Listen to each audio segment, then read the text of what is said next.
열왕기하 7장입니다. 7장은 3절부터 10절까지 제가 읽겠습니다. 성문 어귀에 문둥이 네 사람이 있다니 서로 말하되 우리가 어찌하여 여기 앉아서 죽기를 기다리랴. 우리가 성에 들어가자 할지라도 성중은 줄이니 우리가 거기서 죽을 것이요 여기 앉아 있어도 죽을지라. 그런즉 우리가 가서 아람 군대에게 항복하자. 저희가 우리를 살려두면 살려니와 우리를 죽이면 죽을 따름이라 하고 아람진으로 가려 하여 황혼에 일어나서 아람 진가에 이르러 본즉 그곳에 한 사람도 없으니 이는 주께서 아람 군대로 병거 소리와 말 소리와 큰 군대의 소리를 듣게 하셨으므로 아람 사람이 서로 말하기를 이스라엘 왕이 우리를 치려하여 헷 사람의 왕들과 애굽 왕들에게 값을 주고 저희로 우리에게 오게 하였다 하고 황혼에 일어나서 도망하되 그 장막과 말과 나귀를 버리고 진을 그대로 두고 목숨을 위하여 도망하였습니다. 그 문둥이들이 진가에 이르자 한 장막에 들어가서 먹고 마시고 거기서 은과 금과 의복을 가지고 가서 감추고 다시 와서 다른 장막에 들어가서 거기서도 가지고 가서 감추니라. 9절 10절은 우리 함께 읽겠습니다. 문둥이가 서로 말하되 우리의 소위가 선치 못하도다. 오늘날은 아름다운 소식이 있는 날이오늘 우리가 잠잠하고 있도다. 만일 밝은 아침까지 기다리면 벌이 우리에게 미칠지니 이제 떠나 왕궁에 가서 고하자 하고 드디어 가서 성문지기를 불러 고하여 가로되 우리가 아람진에 이르러 보니 거기서 한 사람도 없고 사람의 소리도 없고 오직 말과 나귀만 매여 있고 장막들이 그대로 있더이다. 안녕하십니까. 그 다음 주 공과가 기쁜 소식을 전한 문둥병자 이렇게 돼서 준비했습니다. 제목부터가 은혜가 됐습니다. 기쁜 소식을 전한 문둥병자 그러는데요. 기쁜 소식이 있고 전하는 사람이 있는데 그 전하는 사람이 능력자가 아니라 문둥병자라고, 그리고 하나님이 구원하시는 방법이 능력자를 세우고 어떤 큰 힘이 있는 사람을 사용한 것이 아니라 소외되고 무시되고 버려져 있는 그 사람을 통해서 구원하셨다는 소식을 이제 이 제목을 통해서 좀 감동을 좀 받았습니다. 근데 본래 잘 알고 있는 말씀이잖아요. 근데 이 말씀을 통해서 함께 그 은혜를 나눠보고자 합니다. 그리스도인이 가장 깨끗하게 될 때가 아마 전도할 때다 생각이 듭니다. 아무리 피곤하고 여러 할 일이 많아도 내가 영혼을 구원하기 위해서 기도하고 준비하고 있다면 그만큼 우리의 신앙이 깨끗해졌다는 것을 스스로도 느낍니다. 왜냐하면 영혼을 구원하기 위해서 내가 절제하고 또 준비하고 기도하고 그 모습이 내 스스로도 기특하게 생각이 됩니다. 그래서 전도할 때가 그리스도인이 가장 깨끗할 때다라는 생각을 하게 되고요. 그리고 찰스 스펄전이 신앙생활의 비결 이렇게 하면서 쓴 내용이 있는데요. 뭐 다른 얘기 안 했습니다. 내가 신앙생활에 승리하는 비결은 복음을 전하는 것 외에는 없었다, 이렇게 이야기를 합니다. 그러니까 신앙생활이 가장 깨끗해지고 신앙생활하는데 승리의 비결은 전도하는 것이다, 이렇게 이제 설명을 하고 있습니다. 하나님이 그리스도인을 세상에 남겨주신 이유가 있습니다. 이 세상에 남겨두면 이 약한 세상 속에서 그리스도인들이 얼마나 힘들고 고생할지 하나님도 아시거든요. 근데 아심에도 불구하고 이 땅에 남겨두신 이유는 하실 일이 있기 때문이잖아요. 하나님께서 사람을 구원하시는 방법이 다른 데 있는 것이 아니라 먼저 구원받은 사람들을 통해서 사람의 영혼을 구원하기 때문에 어쩔 수 없이 이 땅에 남겨진 그리스도인들이 고생할 거 알지만 하나님이 남겨두셨습니다.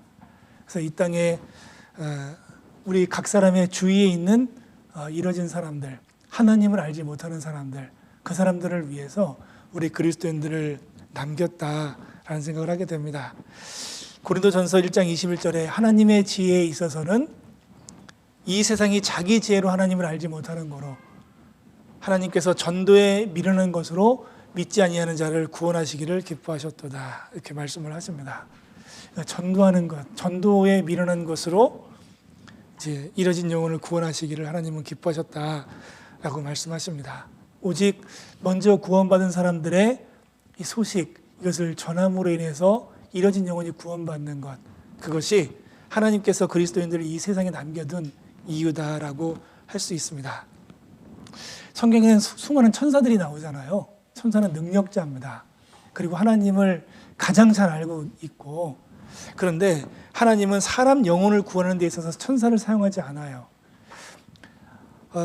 사도행전에 보면, 사도행전 8장에 보면 이디오피아 내시의 국고를 맡은 간다게의 국고를 맡은 내시가 있잖아요.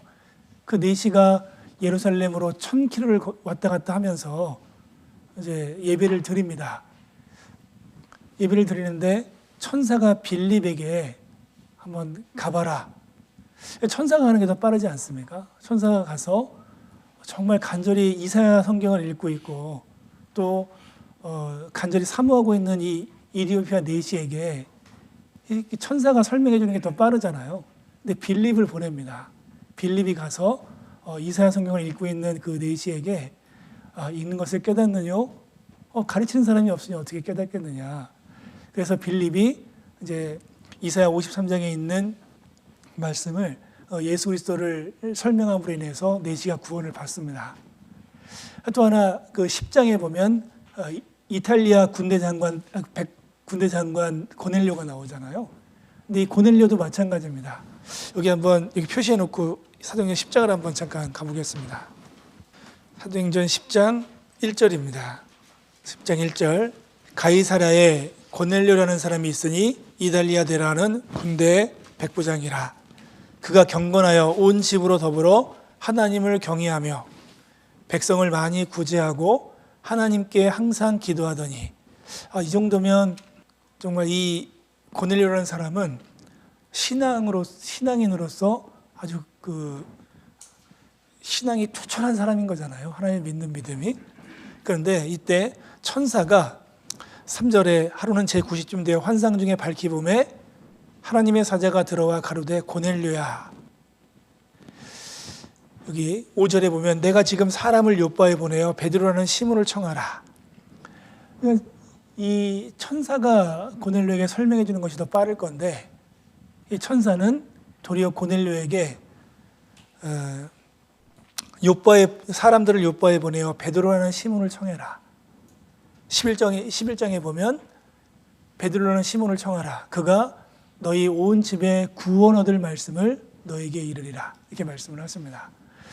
그러니까 사람을 구원하기 위해서 하나님이 필요한 것은 하나님의 말씀 그리고 전도자 베드로 두 사람이었습니다. 그러니까 천사를 보내서 천사가 설명해 주는 것이 아니라 말씀을 전하는 베드로와 하나님의 구원 얻을 말씀, 이 두 가지가 필요했던 거죠. 여기 11장 13절입니다. 그가 하나님의 천사입니다. 그가 우리에게 말하기를 천사가 내 집에 서서 말하되 내가 사람을 요바에 보내어 베드로라는 시몬을 청하라. 그가 너와 내 온 집의 구원 얻을 말씀을 내게 이르리라 함을 보았다 하거늘. 복음을 전하는 데 있어서 천사가 필요한 것이 아니라 복음을 전하는 사람과 말씀, 구원 얻을 말씀, 이것이 필요했다는 것을 말씀하고 있습니다. 자, 구원받은 사람이 이 땅에 살아가고 있는데 구원받은 사람은 어쨌든 천국을 가잖아요. 그러니까 천국 가는 것이 이 땅을 살아가는 목적은 아닐 겁니다. 근데 우리 구원받은 사람이 그러면 무엇이 목적이 될까? 먹고 사는 것이 목적이 될 수는 없을 겁니다. 그러니까 구원받은 사람이 이 땅에 살아가는 목적은 잘 먹고 잘 살기도 아니고 천국 가기 위해서 살아가는 것도 아니고 구원받은 그리스도인들은 하나님의 영광과 또 하나님이 가장 기뻐하시는 것, 잃어진 영혼들, 하나님이 보기에는 다 잃어져 있고 지옥에 갈 수밖에 없는데 그들을 구원할 수 있는 방법은 그 사람 주위에 있는 구원받은 성도들밖에 없습니다. 그러니까 우리 구원받은 그리스도인들이 어떠한 마음을 가져야 될지, 그리고 하나님은 다른 천사가 필요한 것도 아니고 능력자가 필요한 것도 아니었습니다. 이루어져 있는 그 영혼 앞에 있는 가장 가까이 있는 구원받은 사람, 그 사람이 하나님은 가장 필요했던 겁니다. 그래서 하나님께서 우리 마음에 제일 생각나게 하는 사람, 그 사람이 하나님께서 그 사람 영혼을 구원하기 위해 나를 보내시는 명령이다라고 생각하면 좋을 것 같습니다. 왜냐하면 우리가 때로는 우리 가족을 위해서 기도하고 친구를 위해서 기도하고 친척을 위해서 기도하잖아요. 근데 그들이 구원받기를 간절히 원하는데 내 마음은 어떻게 나가길 꺼립니다. 하나님은 우리를 보면서 그런 말씀을 하실 겁니다. 저 이뤄진 영혼을 위해서 누구를 보낼까? 하나님은 탄식합니다. 하나님, 저는 못 가겠습니다. 저 능력자를 좀 보내주십시오. 하나님은 능력자가 필요한 것이 아니라 그 사람이 있는 가장 가까운 그리스도인입니다. 그냥 그 친구들 앞에서, 그 가족들 앞에서 유일한 그리스도인은 나밖에 없다라는 생각을 하게 되면 그 사람이 구원을 받고 그 사람이 이뤄지는 것은 기쁜 소식을 갖고 있는 나잖아요. 책임감이 너무나 많아집니다. 그리고 하나님이 원하시는 것이고 우리가 정말 영혼을 사랑하는 마음을 갖고 그 영혼을 위해서 기도하고 힘을 낸다면 하나님이 구원하시는 데 있어서는 능력자가 필요한 것이 아니라 전도하는 사람과 구원 얻을 말씀밖에 없다 그랬잖아요. 이미 구원 얻을 말씀은 있고 그리고 이제 전도할 사람이 필요한데 그것이 이제 이뤄진 영혼 가까이 있는 그리스도인이다. 우리 각 사람이 될 수도 있는 거잖아요. 그래서 우리는 때로는 우리가 전도하고자 하는 그 사람이 너무나 많은 지식이 있고 또 꽉 막혀 있는 사람이 있을 수 있잖아요. 그러기 위해서 하나님은 그것을 위해서 하나님 요한복음 1장에 빌립이 나다나엘을 전도할 때 그 사례를 가지고 우리에게 또 설명을 해주십니다. 나다나엘이라는 사람은 성경에 능통했던 사람이에요. 빌립의 친구죠. 이제 빌립이 구원을 받고 이제 나다나엘을 전도하려고 갑니다. 뭐라고 전도하냐면 모세가 설명하고 구약의 선지자들이 얘기했던 그 사람을 내가 만났다. 누구냐? 그랬더니 나사렛 예수라고 얘기했습니다. 근데 성경에 능통했던 그 나다나엘은 나사렛 예수 그러니까 딱 실망했던 겁니다. 왜냐하면 그리스도는 베들레헴에서 나게끔 돼 있거든요. 베들레헴에서 나게끔 돼 있으니까 이 나다나엘은 나사렛에서 무슨 선한 것이 날 수 있냐. 그러니까 이 대화에서 빌립이 이길 수가 없는 겁니다. 빌립이 나다나엘에게 뭐라고 얘기합니까? 한마디 했습니다. 와보라 이렇게 얘기했습니다. 네가 가서 직접 만나보라 그 얘기한 거죠. 우리는 기쁜 소식이 있고 그리고 구원 얻을 말씀이 분명히 있습니다. 그 이뤄진 영혼이 구원 얻을 말씀을 만났을 때 이 나머지는 하나님께서 그 마음을 여시고 또 구원의 복음을 전하는 거 아니겠습니까? 이게 하나님께서 구원받은 그리스도인들에게 이뤄진 영혼들에게 전하는 방법이다라고 할 수 있습니다. 그러니까 오늘 본문을 봐도 현재 이스라엘 상황은 기근이 너무 심했던 상황입니다. 왜냐하면 아람 군대가 쳐들어와서 이스라엘 성을 성을 둘러싸고 있거든요. 그래서 기근이 너무 심해지다 보니까 사람들이 자식을 잡아먹고 있습니다. 여기 오늘 표시한 열왕기하 6장 24절에 보시면 이후에 아람 왕 베나닷이 그 온 군대를 모아 올라와서 사마리아를 에워싸니 아람 사람이 사마리아를 에워싸므로 성중이 크게 줄여서 나귀머리 하나에 은 80세겔이요 합분태 4분의 1갑에 은 5세겔이라. 이게 이렇게 써놓으니까 좀 그런데요. 어마어마한 양입니다. 나귀머리 하나에 사람의 1년 연봉입니다. 80세겔이면 320일치 품삯이거든요.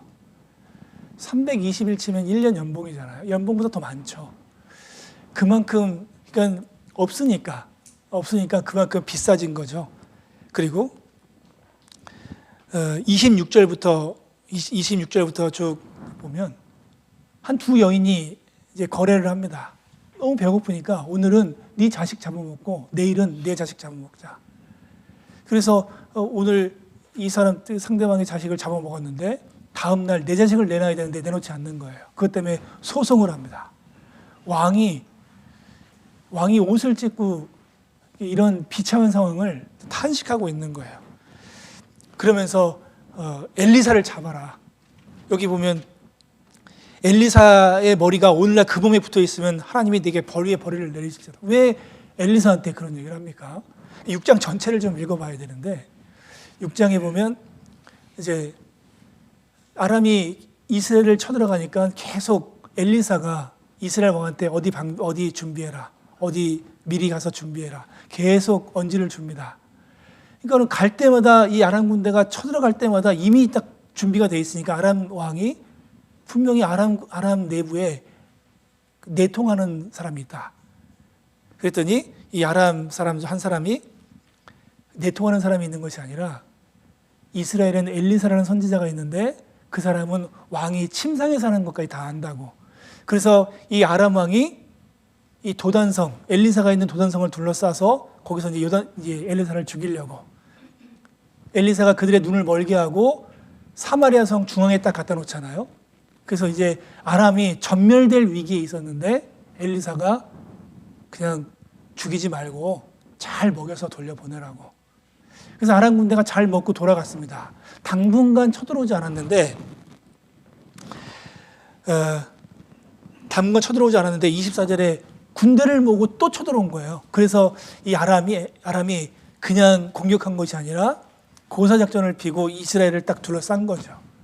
그래서 이런 사태가 벌어졌으니까 이 아람 왕은 그때 아람 군대를 다 죽였어야 되는데 엘리사가 막았다고. 엘리사를 죽여라.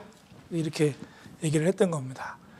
그러니까 이제 7장에 와서 7장 1절에 와서 엘리사가 미리 예언을 합니다. 걱정하지 말라고. 이제 여호와의 말씀에 내일 이맘때가 되면 다 해결될 거다. 기존처럼 원상복귀가 될 것이다. 7장 2절 보시겠습니다. 그때 한 장관 곧 왕이 그 손에 의지하는 자가 하나님의 사람에게 대답하여 가로되 여호와께서 하늘에 창을 내신들 어찌 이런 일이 있으리요. 엘리사가 가로되 내가 내 눈으로 보리라. 그러나 그것을 먹지는 못하리라. 이것을 보면 하나님께서 기근통에 하나님은 이스라엘을 구원하실 방법을 준비하고 있었습니다. 그리고 엘리사를 통해서 그 이제 문제가 완전히 해결될 것을 미리 예언을 했죠. 근데 이제 예언을 했더라도 예언이 이루어지는 방법은 모르잖아요. 근데 예언을 하시고 그 예언이 이루어진 방법은 하나님이 선택하는데 하나님이 선택하신 방법이 이 문둥병자라는 겁니다. 그래서 이 여기 오늘 본문을 읽었던 7장 3절부터 또 읽어보겠습니다. 3절에 성문 어귀에 문둥이 4사람이 있더니 서로 말하되 우리가 어찌하여 여기 앉아서 죽기를 기다리랴. 우리가 성에 들어가서 할지라도 성중은 줄이니 우리가 거기서 죽을 것이요 여기 앉아 있어서 죽을지라. 그런즉 우리가 가서 아람 군대에게 항복하자. 저희가 우리를 살려두면 살려니와 우리를 죽이면 죽을 따름이라.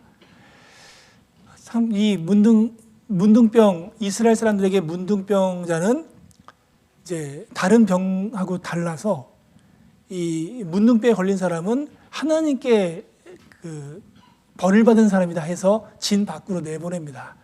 성 안에 들어오지 못하고 성 밖에서 이렇게 있다가 친척들이 주는 그 음식을 가지고 연명하고 이렇게 살았던 겁니다. 진짜 불쌍하게 산 거죠.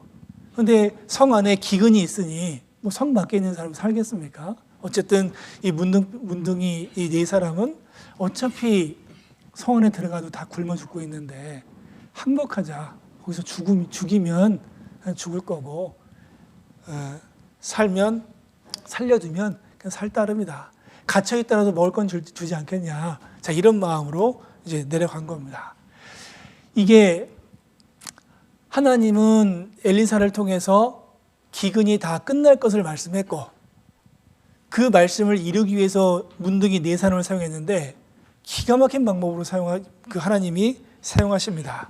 여기 5절부터 보시면 아람 진가의 진으로 가려하여 황혼에 일어나서 아람 진가에 이르러 본즉 그곳에 한 사람도 없으니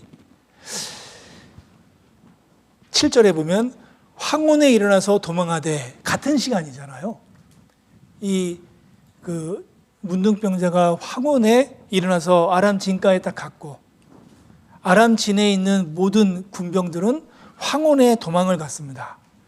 그러면서 중간에 이 말씀이 있어요. 6절에 이는 주께서 아람 군대로 병거 소리와 말 소리와 큰 군대의 소리를 듣게 하셨으므로. 그러니까 하나님의 방법은 참 희한한 것 같습니다. 지금 문둥이 네 사람이 걸어가고 있는데 그 소리가 아람 군대에서는 병거 소리, 말 소리, 큰 군대의 소리로 들리는 거죠. 딱 가보니까 다 도망가 버린 겁니다. 그리고 너무 다급하니까 음식들, 그리고 자기 장비들, 무기들, 말 다 놔두고 그냥 몸만 도망친 거죠. 참 하나님 이것이 문둥이들 참 이상했을 거예요. 이게 한 사람도 없지? 가서 이제 그 8절부터 보면 문둥이들이 들어가서 장막에 들어가서 거기서 먹고 마시고 또 딴 데 가서 또 먹고 마시고 귀한 거 있으면 숨기고 자 이렇게 있었잖아요. 지금 하나님은 하나님께서 하시는 말씀을 이루고 있는데 이 문둥이들은 그냥 자기 좋은 대로 먹고 있습니다. 그러다가 9절에 문둥이가 서로 말하되 우리의 소위가 선치 못하도다. 오늘날은 아름다운 소식이 있는 날이오늘 우리가 잠잠하고 있도다.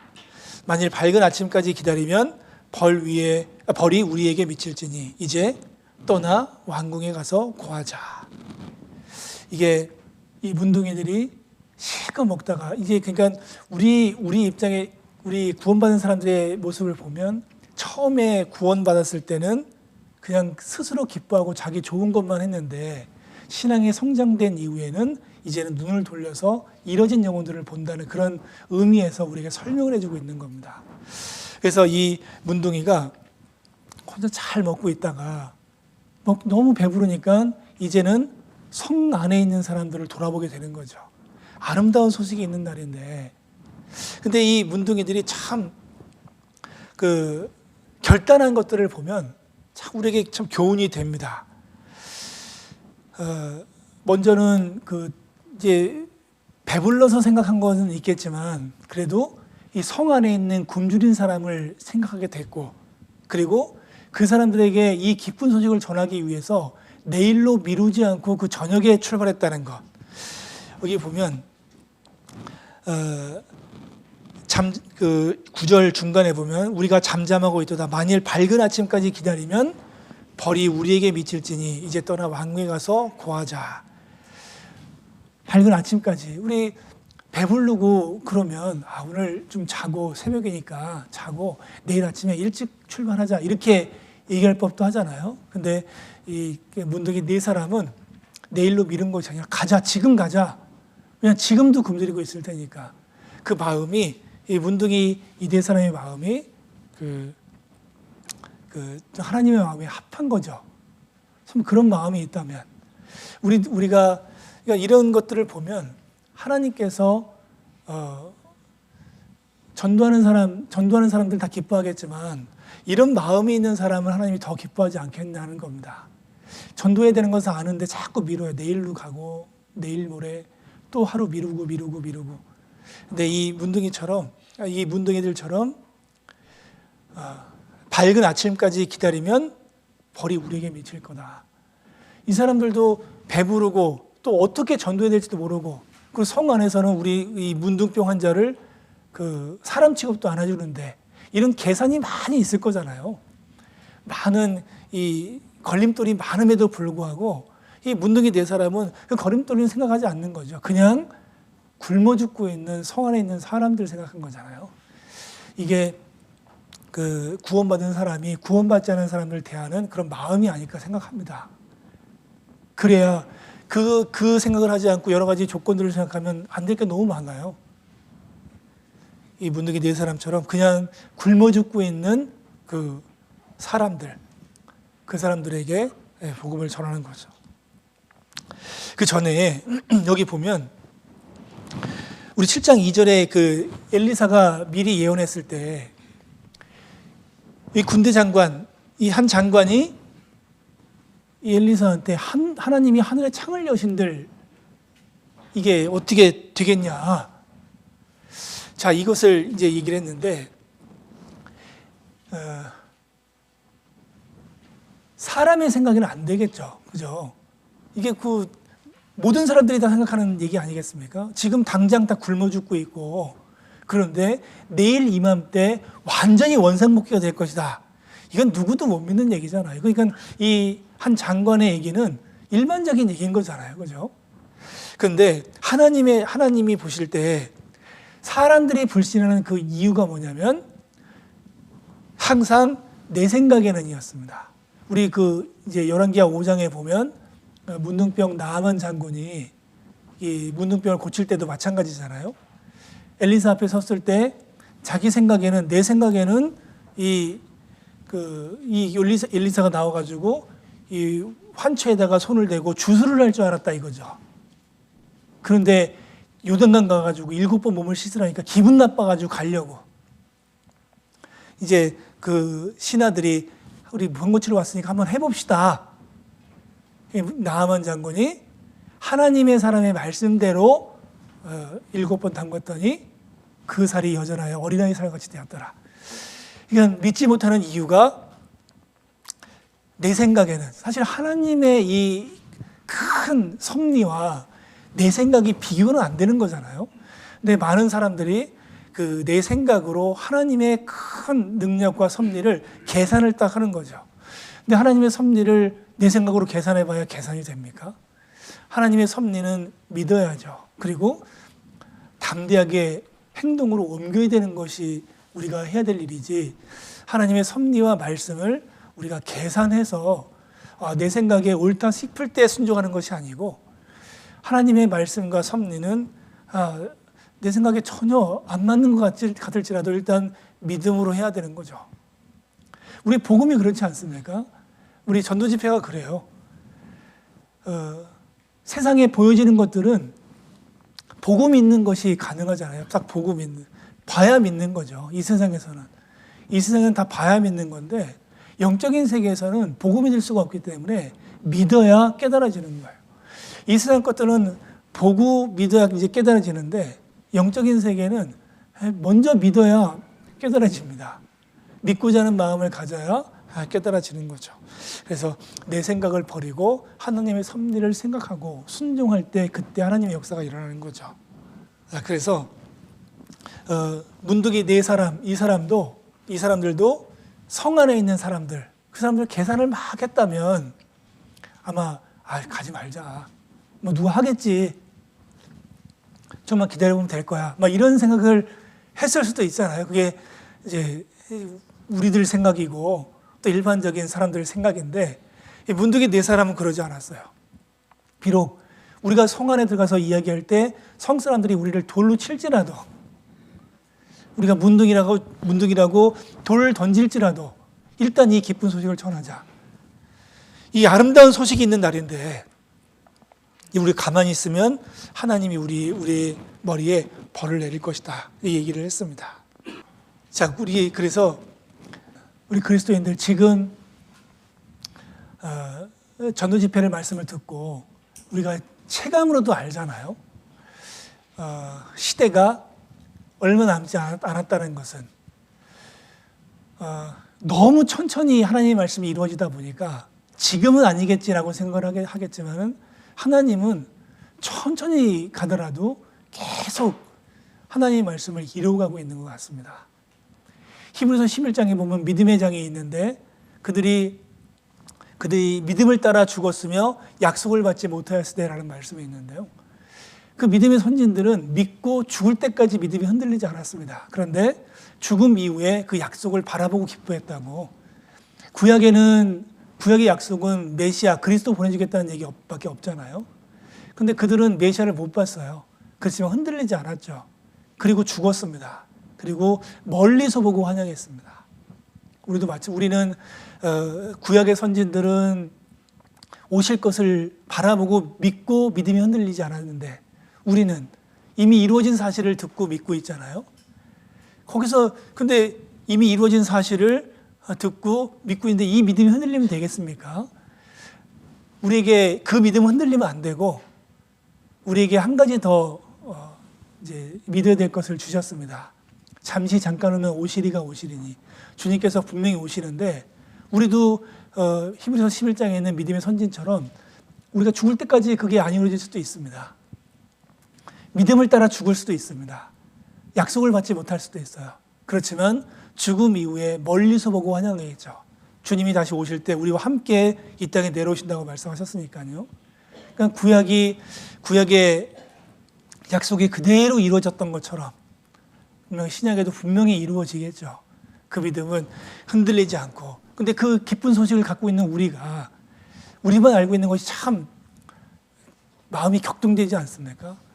그래서 우리가 할 수 있는 것은 이미 하나님께서는 이뤄 놓으셨고, 그러니까 여기 이런가 7장에 있는 말씀처럼 하나님께서는 이미 이스라엘 구원하실 계획을 하셨고 엘리사를 통해서 말씀 예언을 하셨고, 그리고 이제 그 예언이 이루어질 사람만 필요한데 그 사람이 이제 문둥병자. 문둥병자들도 나 안 가. 그러면 끝이잖아요. 그들에게는 오직 굶어 죽고 있는 성 안에 있는 사람들만 생각을 했습니다. 하나님이 이 말씀을 통해서 우리에게 전해주시는 그 메시지가 분명히 있습니다. 우리가 모든 것은 하나님이 말씀하셨고 또 계획하셨고 이루고자 하시는 뜻이 있습니다. 이제는 우리가 한 발을 내딛어야 된다. 우리가 움직여야 된다. 각 사람이 움직여야 된다. 그래야 하나님께서 그 일을 이루신다라는 것을 우리에게 설명을 하고 있습니다. 우리 한 발을 이제 떼서 갈 때 하나님께서 밀어주신다고 말씀하시잖아요. 시편 118편입니다. 시편 118편 6절입니다. 6절, 7절을 우리 함께 읽어보겠습니다. 여호와는 내 편이시라. 내게 두려움이 없나니 사람이 내게 어찌할꼬. 여호와께서 내 편이 되사 나를 돕는 자 중에 계시니 그러므로 나를 미워하는 자에게 보응하시는 것을 내가 보리로다. 여호와는 내 편이시라. 이 말씀은 우리에게 참 위로가 되고 힘이 되는 말씀이잖아요. 근데 7절에 보면 여호와는 분명히 내 편이신데 나를 끌고 가시는 분이 아니라 나를 돕는 자 중에 계신다 말씀하셨어요. 그러니까 우리를 돕는 자, 스폰서기 때문에 우리가 움직이지 않으면 하나님은 그냥 스폰서로 계시는 겁니다. 우리가 움직이기 시작할 때 이제 하나님은 전폭적으로 지지를 하시겠다는 말씀이죠. 복음이 있고 하나님은 예언하셨고 그리고 이루어져 있는 영혼들이 있습니다. 전도하고자 하는 간절한 마음이 있어요. 하나님은 도울 준비가 돼 있으신데 내가 움직이지 않으면 그대로 계시는 겁니다. 내가 뭔가 해야겠다. 움직이기 시작할 때 하나님은 우리에게 전폭적으로 지지하시겠다고 하신 말씀이 시편 118편 6절 7절 말씀입니다. 여호와는 분명히 내 편이십니다. 그러나 돕는 자 중에 계신다고 우리가 행해야 하는 겁니다. 여기 문둥이 네 사람이 그 성 안에 있는 굶어 죽고 가는 사람들을 보고 내일 아침까지 기다리면 벌 위에 벌을 받을 것이다. 그날 새벽에 일어나서 쫓아갔잖아요. 그럴 때 하나님께서는 계획하시고 예언하신 말씀을 이루시잖아요. 그날 말씀하신 대로 그 모든 기근이 해결됐습니다. 우리도 마찬가지입니다. 분명히 부족한 거 알고 연약한 거 알고 담대하지 못한 거 알지만 하나님의 분명한 약속이 있고 또 말씀이 있었습니다. 하나님은 내가 필요하다고 얘기하니까 제가 한 발 나아가는 겁니다. 그랬을 때 하나님께서는 분명히 우리가 사람의 영혼을 구원하는 것보다 하나님이 더 원하시기 때문에 우리가 하고자 하실 때 할 때 하나님께서는 그 일을 이루어 주실 겁니다. 여기서 이 성중 안에 줄이고 있는 이 성 안에 있는 사람들에게 있어서 복음은 먹을 거 있다 이거잖아요. 그죠? 우리 구원받지 않은 사람들, 이 세상이 전부인지 알고 사는데 사실 이 세상에서 노력을 하고 구원받은 사람들만 이 세상에 소망 없다고 생각하는 것은 아니잖아요. 세상 모든 사람들이 이 세상에는 어떠한 것도 소망이 없다. 그런데 바라볼 것은 세상밖에 없기 때문에 거기서 열심히 살고자 하는 거잖아요. 이제 그 사람들에게 우리가 알고 있는 자유, 그것을 이제 복음을 전할 때 그 사람이 해결이 되는 거잖아요. 비록 그 과정이 쉽지 않고 힘들겠지만 하나님께서 그것을 우리에게 맡겨주셨다는 생각을 하게 되면 다시 한번 허리를 동이고 또 하나님이 기뻐하시는 일을 위해서 나아가겠다는 생각을 하게 됩니다. 여기 로마서 1장 14절에 사도 바울이 헬라인이나 야만이나 지혜 있는 자나 어리석은 자에게 다 내가 빚진 자다 그렇게 말씀하셨습니다. 빚진 자다. 빚진 자의 생각을 하게 되면 좀 적극성이 생길 것 같습니다. 빚졌으니까요. 갚아야 되잖아요. 그 생각을 하게 되면 우리가 뭔가 주님의 이 복음을, 은혜로 주신 이 복음을 전할 수 있겠다 생각을 하게 됩니다. 그래서 우리 마음속에 영혼을 사랑하는 마음, 이 문둥병자가 성 안에 있는 사람들의 굶어 죽고 있는 사람들의 불쌍한 모습만 바라봤던 것처럼 우리도 다른 조건 생각하는 것이 아니라 불쌍한 영혼, 이루어져 있는 영혼, 그 영혼에만 포커스를 맞춘다면 그 영혼에게 내가 해야 될 일이 무엇인가를 생각하게 될 것 같습니다. 요한계시록 22장 12절에 보라 내가 속히 오리니 내가 줄 상이 내게 있어 각 사람에게 그의 일한 대로 갚아주리라. 분명히 우리가 할 일이 있고 하나님은 그 일을 통해서 상 주시기를 원하시고 계십니다. 우리 오늘 이 말씀이 이제 어쨌든 그 공과 말씀이 기쁜 소식을 전하는 문둥병자 이렇게 되어 있지만 참 선생님들이 참 존경스럽습니다. 이 말씀을 우리 초등학생 아이들한테 설명을 해 주셔야 될 텐데 이 말씀을 잘 해서 아이들에게 도움이 돼 주셨으면 좋겠습니다. 마치고 기도하겠습니다.